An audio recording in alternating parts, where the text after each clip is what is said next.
तो चलिए आज का चैप्टर हम लोग पढ़ रहे हैं कौन सा? रासायनिक बंधन। रासायनिक बंधन, जो कि एस के झा सर साइंस का जो है ना, ये चौथा नंबर चैप्टर है। तीसरा जो है तक हो गया है, तीसरा अपलोड कर दिया गया है, ये चौथा वाला है। तो चौथा नंबर चैप्टर है रासायनिक बंधन यानी केमिकल बॉन्डिंग। फिर आवाज़ ले कुछ देर बंद, गर्मी नहीं लग रहा है? नहीं। उसके बाद तो इसमें पहला पॉइंट है, इसमें क्या, किसी अणु में परमाणु को एक साथ बांध कर रखने वाले बंधन को रासायनिक बंधन कहते हैं। मतलब किसी अणु में जो है वैसा बंधन जो क्या करेगा, सभी परमाणुओं को बांध कर एक साथ रखेगा, उसी को रासायनिक बंधन बोलते हैं। रासायनिक बंधन के प्रकार, टाइप्स ऑफ केमिकल बॉन्ड्स, ठीक है। तो दो प्रकार का होता है, एक अंतर अणुक बल अथवा इसको परवल बंधन, और दूसरा अंतर अणुक बल, एक अंतर और दूसरा अंतर, और इसी को बोलते हैं दुर्बल बल यानी कि इंट्रामोलिकुलर फोर्स और स्ट्रॉन्ग बॉन्ड, और उसको बोलते हैं इंटरमोलिकुलर फोर्स या वीक बॉन्ड, ठीक है। तो अब अंतर अणुक बल या परवल बल तीन प्रकार का, कौन कौन? तो विद्युत संयोजी अथवा आयनिक बंधन, दूसरा संयोजी बंधन, ससंयोजी, और तीसरा हो जाएगा उप सहसंयोजी। मतलब तीन प्रकार का, तो विद्युत संयोजी उसी को बोलेंगे आयनिक बंधन, और दूसरा हो जाएगा ससंयोजी, और तीसरा हो जाएगा उप संयोजी। अंतर अणुक बल अथवा दुर्बल बल दो प्रकार का, एक होता है हाइड्रोजन बंध और दूसरा वांडरवाल बंध। तो इस तरह बंधन का एक टोटल प्रकार हो गया। जब इसको पूरा कंप्लीट कर लेंगे तो ये चैप्टर क्या होगा, समाप्त हो जाएगा। तो पहला आप देख रहे हैं हम लोग परवल बल का परवल बंधन का पहला वाला आयनिक बंधन। तो इस बंधन का निर्माण इलेक्ट्रॉन के स्थानांतरण से होता है। इसमें प्रायः धातु तथा अधातु भाग लेते हैं, ठीक है। तो पहले इसमें कौन कौन भाग लेगा? धातु और अधातु भाग लेगा। इसमें धातु इलेक्ट्रॉन त्याग करता है और अधातु इलेक्ट्रॉन ग्रहण करता है। मतलब आयनिक मतलब हो गया क्या, आयन का निर्माण करेगा। आयन का निर्माण कब होगा? जब इलेक्ट्रॉन का आदान प्रदान होगा। धातु हमेशा इलेक्ट्रॉन त्याग देगा और अधातु ग्रहण करेगा। इसी तरह आयनिक बंधन का निर्माण हो जाए। जैसे NaCl में अगर लेंगे तो NaCl मतलब एक तो प्लस बनाएगा क्लोरीन, एक तो माइनस होगा। तो इसी तरह NaCl में एक तो प्लस एक माइनस, ताकि सोडियम का बाह्यतम कक्षा में 1 इलेक्ट्रॉन और क्लोरीन का बाह्यतम कक्षा में 7 इलेक्ट्रॉन। तो इसीलिए ये 7 है तो एक तो ले लेगा, सोडियम एक तो त्याग देगा। इस तरह से हो जाएगा। यह ध्रुव पोलर भी होते हैं। ध्रुवीय होते हैं मतलब आयनिक बंधन को कैसा बोलेंगे? ध्रुवीय होते हैं। पोलर होगा मतलब पोल का निर्माण मतलब पॉजिटिव और नेगेटिव का निर्माण कर लेगा।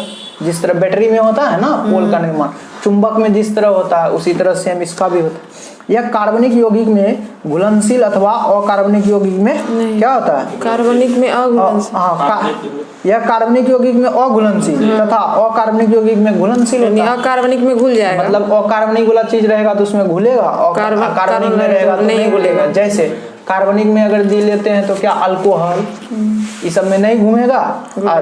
अकार्बनिक जैसे लेंगे तो जल में घुल जाएगा आसानी। जैसे NaCl नमक है, नमक पानी में घुल जाता है ना, तो यही हो गया ये आयनिक बंधन। दूसरा, आयनिक यौगिक ठोस अवस्था में विद्युत का कुचालक तथा द्रव अवस्था में विद्युत का सुचालक होगा। ठोस अवस्था में क्या होगा? विद्युत का कुचालक होगा, और द्रव अवस्था में करंट क्या होगा? फ्लो होते रहेगा, ठीक है। तो अब इसी में देखिए प्रमुख विद्युत संयोजी यौगिक कौन कौन होगा? तो विद्युत संयोजी यौगिक सूत्र और संगठक, जैसे कैल्शियम क्लोराइड बोलेंगे तो CaCl2, और इसका C+2 होगा और Cl-, और उसके बाद सोडियम क्लोराइड NaCl। इस तरह का पूरा चार्ट दे के रखा है। ये तो देखिएगा ना, धातु और अधातु, जैसे कैल्शियम धातु और क्लोरीन अधातु, ये सब देख के पकड़ लीजिएगा कौन सा। अगर धातु और धातु एक साथ रहेगा तो मतलब होगा कैसा बॉन्ड बनाएगा? Ionic bond. तो इस तरह यही हो गया।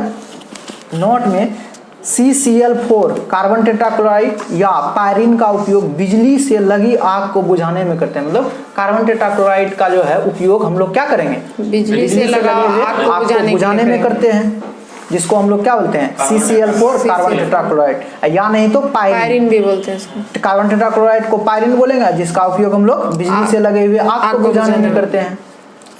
इस बंधन से बने यौगिक जल में विलय होते हैं। मतलब आयनिक वाला जितना भी यौगिक होगा क्या होगा? जल में विलय होगा। जस्ट पढ़े थे हम। लेकिन कार्बनिक विलायक जैसे ऑर्गेनिक सॉल्वेंट, जैसे अल्कोहल हो गया, ईथर हो गया, कार्बन टेट्राक्लोराइड, CCl4 अविलय अविलय होगा, मतलब कार्बनिक यौगिक में अविलय और अकार्बनिक में विलय होगा।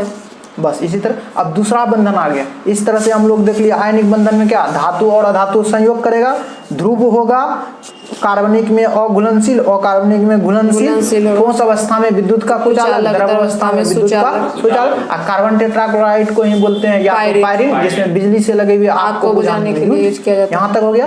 अब सहसंयोजक बंधन, कोवैलेंट बॉन्ड, इस बंधन का निर्माण इलेक्ट्रॉन की पारस्परिक साझेदारी से होता है। ठीक है, क्या होगा, इलेक्ट्रॉन के पारस्परिक साझेदारी से होगा। जैसे यानी इलेक्ट्रॉन का आपस में आदान प्रदान करेगा, इससे देगा और उससे लेगा भी, इसी को तो बोलते हैं साझेदारी। मतलब आप 1 रुपया दे रहे हैं तो उससे 1 रुपया लीजिएगा भी, मतलब दोनों का काम चल जाए। ठीक है, तो जैसे H2 रहेगा, N2 है, O2 है, मतलब हाइड्रोजन का 2 अणु, ऑक्सीजन का 2 अणु, नाइट्रोजन का 2 अणु, मतलब हाइड्रोजन के पास एक रहता तो दूसरा हाइड्रोजन के पास से ले लेगा और ये खुद अपना दे देगा, मतलब साझा कर लेगा, दोनों का बैलेंस पूरा हो जाएगा। फिर नाइट्रोजन का भी होता है, 3 इसको देगा और 3 उससे ले लेगा, मतलब जैसे 7 होता है तो 2 और 5 होता है, तो 3 चाहिए अभी भी उसका, तो 3 उससे दूसरा वाला नाइट्रोजन से लेगा, 3 इसको दूसरा वाला से दे देगा, इस तरह से। अब जब एक इलेक्ट्रॉन की साझेदारी होती है तो एकल बंधन का निर्माण बनाता है। जब 2 इलेक्ट्रॉन की साझेदारी द्विबंधन, और जब 3 इलेक्ट्रॉन का साझेदारी त्रिबंधन, मतलब मोनो, डाई और ट्राई बॉन्ड का निर्माण करेगा। जब 1 इलेक्ट्रॉन जाएगा तो मोनो, 2 जाएगा तो 3 जाएगा या 3 इलेक्ट्रॉन का जाएगा तो ट्राई बंधन। तो यही हो गया। अब सहसंयोजक बंधन 2 प्रकार का, एक ध्रुव सहसंयोजक, दूसरा अध्रुव, यानी इसको ध्रुव को बोलेंगे पोलर कोवैलेंट, अध्रुव को नॉन पोलर कोवैलेंट। अब ध्रुव सहसंयोजक बंधन वैसा सहसंयोजन बंधन जो 2 अलग अलग अधातु के बीच साझेदारी से बनता है, उसे ध्रुव सहसंयोजक। ध्रुव सहसंयोजी में क्या होगा, दोनों तत्व क्या होगा, अधातु होगा। जैसे अभी जो हम लोग H2 लिए, मतलब 2 ठो है ना, हाइड्रोजन 2 ठो है तो दोनों क्या है, अधातु। N2 बोलेंगे नाइट्रोजन, जो एक दूसरे के साथ जो सहसंयोजक बनाया अधातु है, मतलब ध्रुव का निर्माण। उसके बाद O2 जब बोल रहे हैं तो दोनों क्या है, अधातु है, तो ई दोनों के बीच में जब भी होगा, अब एक ठो तो ई हो गया ध्रुव बोला, यानी कि ध्रुव सहसंयोजक। इसी में एग्जाम्पल HCl है, हाइड्रोजन भी क्या अधातु और क्लोरीन भी अधातु। जब ये दोनों निर्माण करेगा तो क्या हो जाएगा, ध्रुव सहसंयोजक बंधन। अब अध्रुव सहसंयोजक बंधन का जो है यूज नॉन पोलर कोवैलेंट किसको बोलेंगे, तो वैसा सहसंयोजक बंधन जो 2 समान अधातु के बीच साझेदारी के फलस्वरूप बनता है, उसे अध्रुव। और मतलब हो गया क्या, इसमें अलग अलग होगा, उसमें यानी कि ध्रुव जो बनाएगा तो अलग अलग हो जाएगा, और इसमें सेमे टाइप का धातु। ठीक है, तो यानी कि अध्रुवीय सहसंयोजक बंधन जिसमें 2 समान अधातु के बीच में, यानी कि 2 समान रहेगा, मतलब अलग अलग नहीं होगा। जैसे हाइड्रोजन बोल रहे हैं तो H2 होगा, नाइट्रोजन बोल रहे हैं तो N2 होगा, ऑक्सीजन बोलेंगे तो, जैसे ओजोन बोल देंगे तो O3 है ना, तो सेम प्रकार का रहेगा तो अध्रुव बनाएगा, अलग अलग प्रकार का अधातु रहेगा तो ध्रुव का। बस यही, कभी कभी एग्जाम्पल पूछ लेगा एग्जाम में।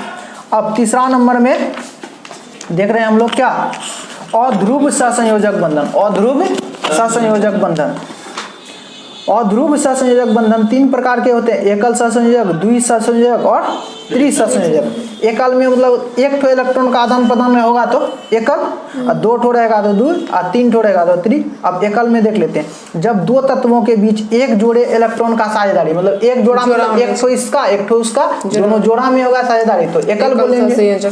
तो जैसे क्लोरीन Cl2 रहेगा तो क्लोरीन क्लोरीन के बीच में एक ठो करके 1 जोड़ा हो गया, 1 जोड़ा में कितना होता है, 2 रहेगा, उसी को तो बोलते हैं हम लोग 1 जोड़ा। जैसे 1 जोड़ा चप्पल होता है, 1 जोड़ा कुछ बोलिएगा, कबूतर, उधर कुछ भी। अब द्विसहसंयोजक बंधन, जब 2 तत्व के बीच 2 जोड़ी इलेक्ट्रॉन, मतलब 2 जोड़ी मतलब 4 इलेक्ट्रॉन, 2 ठो इसका 2 ठो उसका, तो इसी में हो जाएगा। अध्रुव का बात कर रहे हैं, अध्रुव में क्या होगा, समान अधातु। जैसे हाइड्रोजन भी बोलेंगे तो समान रहेगा, नाइट्रोजन बोल रहे हैं तो 2 ठो, N2 बोल रहे हैं मतलब 2 ठो नाइट्रोजन, लेकिन समान ही रहेगा, तो उसी का हम लोग देख रहे हैं। जैसे द्विक सहसंयोजक मतलब O2 डबल है, डबल डबल रहेगा मतलब 4 ठो कार्बन का होगा आपस में, 2 ठो इसका 2 ठो उसका, मतलब 2 जोड़ा बनाएगा। अब त्रिसहसंयोजक में जब देखेंगे तो हम लोग जब 2 तत्व के बीच 3 जोड़ा इलेक्ट्रॉन का क्या होगा, साझेदार होगा, उसे त्रिक सहसंयोजक। बस सिंपल है, नाम से पता चल जाता। एकल साझेदार बोलेंगे, मोनो बोलेंगे तो मतलब 1 ठो, द्वि बोलेंगे सहसंयोजक तो 2 ठो होगा, 8। जब त्रिक बोलेंगे तो 3 ठो। अब इसमें सिग्मा बॉन्ड एक पाई बॉन्ड होता है, तो सिग्मा बॉन्ड और पाई बॉन्ड किस तरह होता है तो इसके बारे में देखते हैं, ठीक है।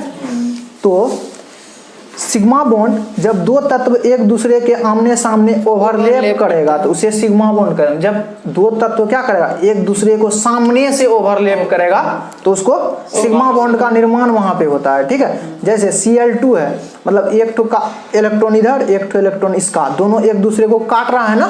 फिगर में जब देखिएगा ना, बुक निकाल के रखिएगा इसके जैसा का, तो यहाँ दे के रखा हुआ क्लोरीन का एकदम फिगर दे के बताया हुआ। तो इसमें सिग्मा बॉन्ड जब सिंगल बॉन्ड रहेगा तो सिर्फ सिग्मा बॉन्ड का ही निर्माण होता है, पाई बॉन्ड का इस संख्या 0 हो जाता है। अब पाई बॉन्ड का देखते हैं डिफिनेशन। जब 2 तत्व एक दूसरे को साइड वाइज मतलब साइड से मतलब किनारा से एक दूसरे को किनारा से जब ओवरलैप करेगा तो उसे पाई बॉन्ड का निर्माण होता है, जिसको हम लोग बोलते हैं लेटरल ओवरलैप, ठीक है। मतलब किनारा से, जिसमें डबल बॉन्ड होगा और ट्रिपल बॉन्ड होगा। डबल और जब पाई बॉन्ड कहाँ पे निर्माण होगा तो जहाँ डबल बॉन्ड और ट्रिपल बॉन्ड होगा, और जो कि कैसे ओवरलैप करेगा तो साइड वाइज मतलब लेटरल इससे अथी करेगा ओवरलैप, जिसमें सिग्मा बॉन्ड 1 ठो होगा 1 ठो पाई। डबल बॉन्ड में सिग्मा बॉन्ड कितना 1 और पाई बॉन्ड भी 1, लेकिन ट्रिपल बॉन्ड में यही जब जाएंगे तो पाई बॉन्ड की संख्या 2 और सिंगल बॉन्ड का 1, मतलब सिंगल बॉन्ड हमेशा 1 ठो रहेगा और डबल बॉन्ड जितना ज्यादा बढ़ जाएगा उतना ही। जैसे अब 3 ठो अगर यदि ले लेंगे, 3 कार्बन का साझेदार होगा तो ट्रिपल बॉन्ड होगा, ट्रिपल बॉन्ड में 2 ठो पाई होगा और 1 ठो क्या होगा सिंगल। अब मान के चलिए अभी 4 ठो अगर यदि होगा कहीं पे, ऐसा होता नहीं है अभी तक तो हम लोग जो भी पढ़े हैं सिंगल डबल ट्रिपल ही पढ़े। अगर 4 ठो होता तो पाई बॉन्ड कितना होता 3, 1 ठो सिग्मा हो जाता और 3 ठो पाई हो जाता। तो इस तरह से क्लियर हो गया, समझ गए। जितना बॉन्ड रहेगा ना 1 घटा दीजिएगा उतना कितना निकल जाए, उसका पाई का मान निकल जाए, और जो बच गया 1 सिग्मा हो गया, बस यही। पाई बॉन्ड की अपेक्षा सिग्मा बॉन्ड अधिक मजबूत होता है, ठीक है। पाई बॉन्ड की अपेक्षा सिग्मा बॉन्ड क्या होता है, अधिक मजबूत होता है, अधिक मजबूत होता है। विद्युत सहसंयोजक सबसे अधिक मजबूत होता है, उप सहसंयोजक बंधन सबसे कमजोर होता है। उप सहसंयोजक बंधन जो होता है ना सबसे कमजोर होगा और विद्युत सहसंयोजक हमेशा क्या होगा मजबूत होगा। अब सहसंयोजक बंधन भाग लेने वाले इलेक्ट्रॉन की संख्या सिग्मा बॉन्ड और पाई बॉन्ड। जैसे एकल में रहेगा तो 2 ठो इलेक्ट्रॉन रहेगा, मतलब एक जोड़ा का निर्माण करेगा तो 1 ठो सिग्मा बॉन्ड बनेगा। जब भी रहेगा जोड़ा रहेगा तभी है ना, जब एक जोड़ा का बात करेंगे तो 2 इलेक्ट्रॉन का हो गया, तो इस तरह से हो गया। जब द्विबंधन रहेगा तो 4 इलेक्ट्रॉन, जिसमें 1 ठो सिग्मा 1 ठो पाई। ट्रिपल में रहेगा तो 6 ठो, 1 ठो सिग्मा और 2 ठो पाई हो गया। इसका भी चर्चा हम लोग अच्छा से कर लिए। अब थोड़ा सा बंधन का देख लेते हैं, मजबूती किस किस तरह से होता है। अंतराण्विक स्थान के आधार पर कौन सा सबसे अधिक मजबूत होगा। जैसे मजबूती सबसे मजबूत बॉन्ड जो है ना ट्रिपल बॉन्ड, उसके बाद डबल, उसके बाद सिंगल। सबसे कमजोर हो जाएगा सिंगल, सबसे मजबूत होगा ट्रिपल। और उसके बाद अंतराण्विक स्थान जो है सबसे अधिक किसके बीच सिंगल। सिंगल वाला बॉन्ड रहेगा तो ज्यादा दूर रहेगा, और डबल में रहेगा तो उससे नहीं, ट्रिपल रहेगा तो और नजदीक, मतलब बहुत ज्यादा मजबूत हो जाएगा। ये हो गया। अभिक्रिया ट्रिपल बॉन्ड में सबसे अधिक अभिक्रियाशील, अब दूसरा वाला में कम, उससे कम, और सबसे कम हो जाएगा पहला। कारण होता क्या, इलेक्ट्रॉन अधिक दूरी में चले जाएगा तो ज्यादा अभिक्रिया नहीं, और ट्रिपल बॉन्ड में बहुत ज्यादा नजदीक आता है तो नजदीक में रहेगा तो ज्यादा अभिक्रिया करेगा। तो इस तरह से हो गया। अब बंधन ऊर्जा, अगर बंधन ऊर्जा देखेंगे तो जो ज्यादा मजबूत रहेगा उसका ऊर्जा भी अधिक ना, तो मजबूत होता है ट्रिपल, तो सबसे अधिक बंधन ऊर्जा ट्रिपल, और दूसरा वाला का उससे कम। अब बीच में होगा, मतलब डबल वाला हमेशा बीच में, सिंगल वाला और ट्रिपल वाला कभी अधिक। लेकिन अंतराण्विक स्थान बोलेंगे तो सबसे अधिक सिंगल का रहेगा, तीसरा का सबसे कम। अब मजबूत में अगर जाएंगे तो तीसरा का सबसे अधिक और सबसे कम सिंगल वाला। अब बंधन ऊर्जा भी वही सेम टू सेम यहाँ पे देख के रखा हुआ एग्जाम्पल, जैसे H2O में देख के रखा हुआ है सिंगल बॉन्ड और पाई बॉन्ड का निकालने के लिए। तो ये सब देख लीजिएगा, एग्जाम्पल बहुत सारा है, जल का है, एसिटिलीन का है, कार्बन डाइऑक्साइड का है, एथिलीन का है। उसके बाद बेंजीन अब देख रहे हैं। बेंजीन का एक ठो पूछता है कि सिग्मा बॉन्ड की संख्या कितना, पाई बॉन्ड की संख्या कितना। तो सिग्मा बॉन्ड बेंजीन में कितना होता है 12 और पाई बॉन्ड 3। कारण होता है बेंजीन में 3 ठो डबल बॉन्ड होता है, इसलिए पाई बॉन्ड 3 ठो, और जितना हाइड्रोजन और प्लस कार्बन के बीच सिंगल बॉन्ड होगा सबको जोड़ लेंगे तो क्या होगा सिग्मा बॉन्ड। अब प्रमुख सहसंयोजक बंधन अगर देखते हैं तो सहसंयोजक और रासायनिक सूत्र, जैसे कार्बन डाइऑक्साइड का सूत्र तो सब जानते हैं, कार्बन डाइऑक्साइड का CO2, जल का H2O, अमोनिया का NH3, मीथेन का CH4, ये सब एकदम पूरा सब, सल्फर डाइऑक्साइड SO2 सब जान रहे हैं। कार्बन टेट्राक्लोराइड का भी जस्ट हम लोग देखे थे CCl4, हाइड्रोजन सल्फाइड का H2S। अब हम लोग देख रहे हैं उप सहसंयोजक, अभी हम लोग जस्ट अभी देखे थे क्या, उप सहसंयोजक बंधन सबसे कमजोर होता है, सबसे मजबूत आयनिक बंधन होता है। अब उप सहसंयोजक बंधन देख रहे हैं, इसमें एक ही परमाणु द्वारा दूसरे परमाणु को इलेक्ट्रॉन प्रदान किया जाता है, मतलब एक तो त्यागेगा और दूसरा उसको ग्रहण करेगा। तो यही हो गया, एक परमाणु द्वारा दूसरे परमाणु को इलेक्ट्रॉन प्रदान किया जाता है, और इसे तीर चिन्ह द्वारा दर्शाया, मतलब उप सहसंयोग बंधन किसके बीच है उसको पहचानने के लिए क्या होगा, तीर का निशान रहेगा, तीर चिन्ह, जो कि क्या करेगा एक परमाणु दूसरे परमाणु को इलेक्ट्रॉन त्यागेगा। बस जैसे यहाँ SO2 में है, उसके बाद O3 में है, N2O में है, तो SO2 ऑक्सीजन का हम लोग बात कर रहे हैं, ठीक है। ऑक्सीजन का अगर यदि बात करेंगे तो ऑक्सीजन जैसे 3 ठो है O3 में, 3 ऑक्सीजन है तो 2 ऑक्सीजन क्या करेगा आपस में समझौता करके अति सहसंयोजक बना ले, लेकिन एक ठो ऑक्सीजन किससे लेगा, तो बाद में जो है ना एक निर्जन जोड़ी इलेक्ट्रॉन क्या करेगा तीसरा वाला को त्याग देगा, तो मतलब उस तीसरा वाला का भी वैलेंसी पूरा हो गया। जैसे अगर दर्शाएंगे तो 2 ऑक्सीजन के बीच डबल बॉन्ड बन गया, और तीसरा वाला को तीर का निशान से लगा के मतलब तीसरा को क्या किया सेकंड वाला उसको दे दिया। इस तरह उप सहसंयोजक, मतलब उप सहसंयोजी बंधन को पहचानने के लिए उसमें किसका तीर का निशान रहेगा, और एक परमाणु दूसरा परमाणु को इलेक्ट्रॉन क्या करेगा त्याग देगा। बस नोट में देके रखे हुए हैं, नाइट्रस ऑक्साइड को लाफिंग गैस या हास्य गैस के रूप में जाना जाता है या प्रयोग किया जाता है। नाइट्रस ऑक्साइड तथा ऑक्सीजन जब प्रतिक्रिया करते हैं तो मिश्रण बनाते हैं, ठीक है, तो निश्चेतक का निर्माण करता है जिसे एनेस्थीसिया कहते हैं। निश्चेतक के रूप में किसका एनेस्थीसिया, N2O और ऑक्सीजन की प्रतिक्रिया करते हैं, मिश्रण बनाते हुए निश्चेतक का निर्माण जिसे एनेस्थीसिया कहा जाता है। तो इस तरह हो गया।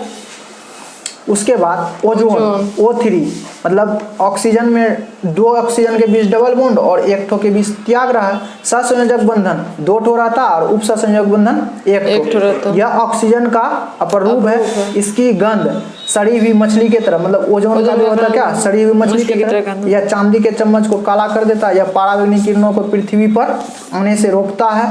रेफ्रिजरेटर और एयर कंडीशन से निकलने वाले गैस CFC के कारण ओजोन परत का क्षय होता है, मतलब रेफ्रिजरेटर और एयर कंडीशन से जो गैस निकलेगा कौन सा, तो CFC क्लोरोफ्लोरोकार्बन, ओजोन परत का क्षय हो रहा है। नोट में चम्मच से अंडा खाना वर्जित है क्योंकि चांदी के चम्मच, उसके बाद अंडे में उपस्थित सल्फर से क्रिया करके सल्फर सल्फाइड बना लेता है, जिससे चम्मच क्या हो जाता है काला हो जाता है। सल्फर क्या करता है सिल्वर से अभिक्रिया करके सिल्वर सल्फाइड बनाएगा, जिससे चांदी का चम्मच क्या होता है काला हो जाता है। सिल्वर आयोड, देखिए यहाँ ये तीनों पॉइंट क्या है इंपॉर्टेंट है। जैसे सिल्वर आयोडाइड मतलब AgI का उपयोग कृत्रिम वर्षा में करते हैं। सिल्वर नाइट्रेट AgNO3 जिसको लूनर कास्टक कहते हैं, इसका उपयोग मतदाता के अंगुली का स्याही निशान में, ठीक है। और नेक्स्ट HF मतलब हाइड्रोफ्लोरिक अम्ल, इसका उपयोग कांच पर लिखने के लिए किया जाता है क्योंकि कांच घुलनशील, HF में जो है ना कांच घुल जाता है।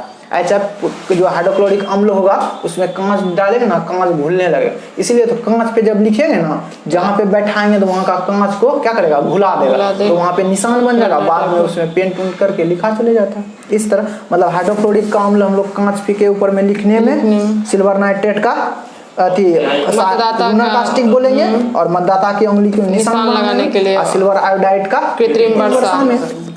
इस तरह हो गया। अब नेक्स्ट है हाइड्रोजन बॉन्ड, और उसके बाद प्रसंकरण हो जाएगा हाइड्रोजन बॉन्ड का, जो कि हाइड्रोजन बॉन्ड था और एक ठो था क्या ये हो गया क्या फर्स्ट वाला का हम लोग का कंप्लीट हो गया ना, हाइड्रोजन बॉन्ड और वंडरवाल बॉन्ड है। तो इसमें देख लेते हैं हाइड्रोजन बॉन्ड देख लेते हैं, तब बाद में इसको देखें। मतलब जब हाइड्रोजन किसी उच्च विद्युत ऋणात्मक तत्व जैसे फ्लोरीन, ऑक्सीजन, नाइट्रोजन, इसी को बोलते हैं FON, मतलब हाइड्रोजन बॉन्ड कौन सा तत्व बनाता है, कभी कभी पूछता है इनमें से कौन सा हाइड्रोजन बॉन्ड नहीं बनाता, तो ऑप्शन देख के यूज कर लिया। FON याद रखिएगा तो F से हो जाएगा फ्लोरीन, O से ऑक्सीजन, N से नाइट्रोजन। इसके यौगिक के बीच एक अतिरिक्त बंधन का निर्माण होता है जिसे हम लोग क्या बोलते हैं, हाइड्रोजन बंधन। मतलब बंधन तो बनाएगा, उसके अतिरिक्त ही और एक बंधन का निर्माण हो जाता है जिसे हम लोग हाइड्रोजन बंधन बोलते हैं। यह दो परमाणु को जोड़ने का कार्य करता है। यहाँ हाइड्रोजन बंधन क्या करेगा, दो परमाणु को जोड़ेगा, तो दो परमाणु को आपस में जोड़ेगा। इसे डॉटेड लाइन से, और पूछेगा हाइड्रोजन बॉन्ड को किससे दर्शाते हैं, तो डॉटेड लाइन से। यह सहसंयोजक बंधन की अपेक्षा कमजोर होता है, या सहसंयोजक बंधन से भी क्या होता है, कमजोर होता है। तो जैसे HF है तो इसके बीच में ना डॉटेड लाइन से दिखाया गया हुआ है, तो HB equal to HF greater than H2O greater than HNH3, मतलब सबसे मजबूत किसके बीच हो गया, हाइड्रोजन ब्रोमाइड और उसके बाद हाइड्रोजन फ्लोराइड, दोनों बराबर हो गया।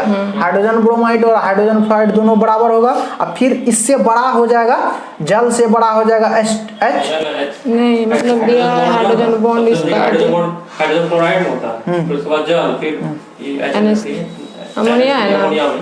अरे मजबूत के बारे में बोल रहा है यहाँ पे। जैसे हम लोग पढ़े ना, सहसंयोजक बंधन की अपेक्षा कमजोर होता है, तो सबसे मजबूत यानी कि H2 यानी जल में जो हाइड्रोजन बंध बनाएगा ना, तो उससे ज्यादा मजबूत हो जाता है HF और HBr, दोनों मजबूत। मतलब हैलोजन वाला जो है ना, हैलोजन वाला जो जितना भी है ग्रुप, जो हाइड्रोजन के साथ जो बंधन बनाएगा वो क्या होगा, मजबूत होगा, मतलब सबका बराबर मान रहेगा, और H2 से ज्यादा मजबूत हो जाएगा। और फिर NH3 मतलब अमोनिया में जो हाइड्रोजन बंध बनेगा उससे मजबूत जल का होगा, और जल से भी ज्यादा मजबूत क्या हो जाएगा, हाइड्रोजन फ्लोराइड, हाइड्रोजन ब्रोमाइड। ठीक है, तो ये सब मजबूत हो गया। नहीं दिया HB का मतलब हाइड्रोजन बॉन्ड, HB है ना हाइड्रोजन बॉन्ड, तो HB का वही हो गया। अति फ्लोरीन यहाँ दे के रखा, HBr से ब्रोमीन भी होता है ना। हाँ, ने ई दिया है क्या, हाइड्रोजन बॉन्ड का दिया है। ठीक, उसके बाद नेक्स्ट H2S, HCl आदि में जो है हाइड्रोजन बंधन विद्यमान नहीं होता है, जिस कारण इसे गैस अवस्था में होता है, या गैस अवस्था में होता है। HCl में क्या होता है, हाइड्रोजन बंधन विद्यमान नहीं होता, क्योंकि यह गैस अवस्था में, और जब तक हाइड्रोजन बंध कब रहेगा, गैस अवस्था में नहीं पाया जाएगा। इसलिए जब ये लोग गैस अवस्था में रहता है, इसमें क्या होता है, HCl जो बहुत फेमस ना आती है, HCl हाइड्रोक्लोरिक अम्ल, बहुत मजबूत अम्ल भी है। तो इसमें क्या हो गया, गैस अवस्था में रहता है, इसलिए हाइड्रोजन बंध इसमें नहीं पाया जाता। कुछ महत्वपूर्ण तत्व जैसे कोसेल और सर लुइस ने स्वतंत्र रूप से रासायनिक आबंधन का इलेक्ट्रॉनिक सिद्धांत प्रस्तुत किया था। ठीक है, रासायनिक बंधन का जो है इलेक्ट्रॉनिक सिद्धांत कौन प्रस्तुत किया था, कोसेल और सर लुइस। परमाणु अस्थायित्व प्राप्त करने के लिए रासायनिक संयोग करते हैं। परमाणु अस्थायित्व प्राप्त करने के लिए कौन सा रासायनिक संयोग करता है, अप्रसंकरण देखता है, हाइब्रिडाइजेशन, कभी कभी हाइब्रिडाइजेशन भी पूछता है। तो ये तो हो गया हाइड्रोजन बॉन्ड और हाइब्रिडाइजेशन, वैसा घटना जिसमें अलग अलग परमाणु की ऑर्बिटल में ऊर्जा का पुनर्वितरण इस प्रकार होता है कि अणु में नई ऑर्बिटल की ऊर्जा समान हो जाती है, इसे हाइब्रिडाइजेशन कहते हैं। मतलब वैसा अलग अलग परमाणु के ऑर्बिटल मतलब कक्षक बोलते हैं, और उसके बाद ऊर्जा का पुनर्वितरण इस प्रकार होता है कि अणु में नई ऑर्बिटल ऊर्जा समान हो जाता है, इसे हाइब्रिडाइजेशन कहते हैं। मतलब ऊर्जा हमेशा क्या होगा, समान रूप से वितरण हो जाएगा, हाइब्रिडाइजेशन। जैसे sp2 होता है, s और p2 मतलब एटॉमिक ऑर्बिटल और एटॉमिक ऑर्बिटल, जैसे s1 p2 देखे रखा, क्या हो गया sp2 हाइब्रिडाइजेशन, जिसको HO बोलते हैं इसका शॉर्ट। इसमें ना दो रहेगा तो S और P मतलब दो ठो कक्षा होता है, S और P। तो SP बनाएगा एक रेखीय, मतलब कितना डिग्री का कोण होगा, 180 डिग्री। तीन ठो अगर कक्षा रहा SPP मतलब उसको बोलते हैं SP2 जो कि त्रिकोणीय होगा और 120 डिग्री का कोण बनाएगा। एक 4 जब रहेगा SPP और फिर P, तो sp3 त्रिकोणीय पिरामिड मतलब 109.28 डिग्री, 109.28 हो गया। 4 में जब sp3 रहेगा तो कितना डिग्री का कोण, डायरेक्ट पूछेगा sp कितना देगा 109 आकृति होगा रेखीय और 180 डिग्री, sp2 होगा त्रिकोणीय और 120 डिग्री, sp3 होगा त्रिकोणीय पिरामिड जो कि 109.28 डिग्री। इस तरह से अब फिर निर्जन जोड़ी लोन पेयर ऑफ, वह जोड़ी जो बंधन निर्माण में भाग नहीं लेता उसे इलेक्ट्रॉन का निर्जन जोड़ी कहते हैं। मतलब एक जोड़ा में रहना चाहिए इलेक्ट्रॉन, कम से कम दो ठो इलेक्ट्रॉन एक जगह रहेगा तो उसी को निर्जन जोड़ी, जो कि अभिक्रिया में भाग नहीं लेगा।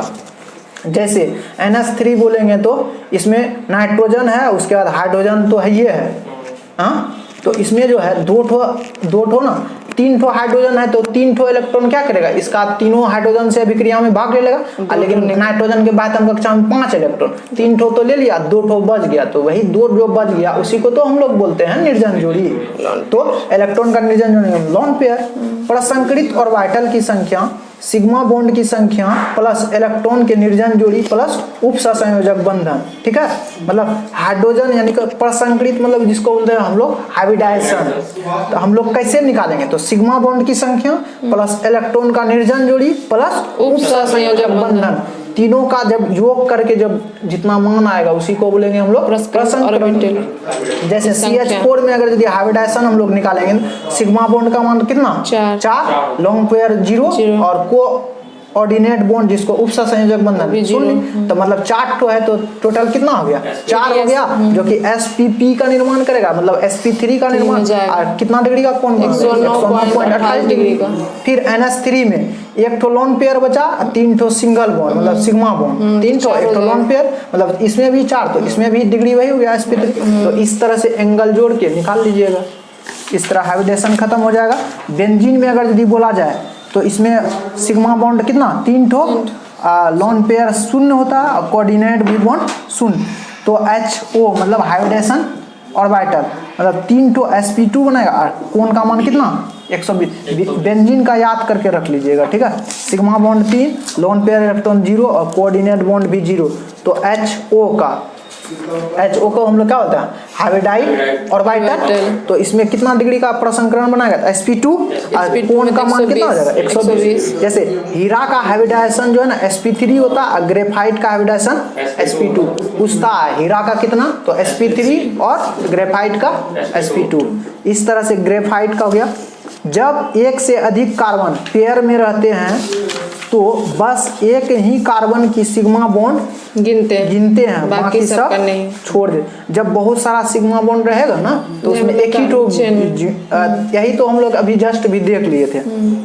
जैसे 3 ठो अगर यदि है 3 ठो अति बॉन्ड बनाया मतलब 53 बॉन्ड है तो एक ठो बना सिग्मा बॉन्ड लेते हैं, 2 ठो को तो पाई बॉन्ड में गिनते हैं। तो इसीलिए हम लोग का ये फार्मूला में दिया था वही सिर्फ सिग्मा बॉन्ड लेना है, पाई बॉन्ड को काउंट नहीं करना है। तो इसीलिए हम लोग को यहाँ हाइब्रिडाइजेशन निकालने के लिए सिर्फ सिग्मा बॉन्ड से मतलब रखना है, बस इस तरह हो गया। इस तरह निकाल लेंगे। प्रसंकरण रहेगा जैसे sp रहेगा तो किसका किसका हो जाएगा एल्काइन जो है ना, एल्काइन ग्रुप का जो भी रहेगा तो sp2 बनेगा और एल्किन ग्रुप में रहेगा तो sp2 होगा ना, sp रहेगा तो एल्काइन काहे कि डबल ट्रिपल बॉन्ड ना होता है, ट्रिपल बॉन्ड होगा तो sp बनेगा, ठीक है। और उसके बाद अब फिर एल्किन ग्रुप का रहेगा तो sp2, अब फिर एल्केन का रहेगा तो काहे कि 4 ठो होता है तो 4 में रहेगा तो उसको sp3 का निर्माण करेगा। तो इस तरह हो गया।